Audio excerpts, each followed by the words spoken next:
বিদরা জর্ডানের প্যাটার্ন নিয়ে ২০০ বছর ধরে গবেষণা করছেন। ২০২৪ সালে তারা এমন কিছু খুঁজে পেয়েছেন যা তারা আগে কখনো দেখেননি। এটি একটি সমাধি যেখানে কমপক্ষে ১২টি মানব কঙ্কাল এবং ২০০০ বছরের পুরনো নিদর্শন রয়েছে। আরব যাযাবরদের একটি দল ফ্যাটটা তৈরি করেছিল। ফ্যাটটার কোষাগারের সমাধিতে পাওয়া জিনিসগুলো আশ্চর্যজনক অবস্থায় রয়েছে, কিন্তু সমাধির ভিতরে স্যাঁতসেঁতে হওয়ায় কঙ্কালগুলো ভঙ্গুর হয়ে পড়ে রয়েছে।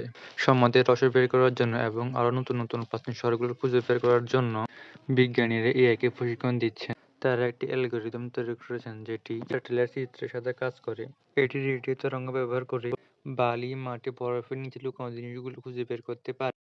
এই প্রযুক্তির সাহায্যে ২০২৪ সালে তারা দক্ষিণ মেক্সিকোতে নতুন মায়া বসতি খুঁজে পেয়েছে। তাছাড়া ইকুয়েডরের আমাজন রেইন ফরেস্টে জি-জেন্স রাস্তা এবং নদী ও প্রশান্ত মহাসাগরীয় দ্বীপ টোঙ্গার প্রাচীন ধ্বংসাবশেষ এবং ইউএসবিতে সিল্ক রোড রুট বরাবর ২টি মধ্যযুগীয় শহরের অবশিষ্ট অংশ খুঁজে পেয়েছে। বিজ্ঞানীরা মিশরে হলুদ রঙের ত্বকের মহিলার একটি সমাধি খুঁজে পেয়েছে।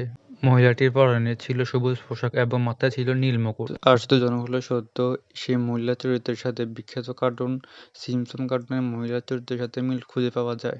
এখন পর্যন্ত পাওয়া সবচেয়ে প্রাচীন জিনিসটি হলো উত্তর-পশ্চিম চীনের তাকানমান মরুভূমির ধারে একজন মহিলার কবরে পাওয়া গিয়েছে স্যাডেল। এই স্যাডেলটি তৈরি করা হয়েছিল চামড়ার টুকরো, পশুর লোম এবং খড় দিয়ে। এটি এখন পর্যন্ত পাওয়া সবচেয়ে প্রাচীন জিনিস। আজ এই পর্যন্ত, দেখা হবে নেক্সট ভিডিওতে। ততক্ষণ পর্যন্ত সুস্থ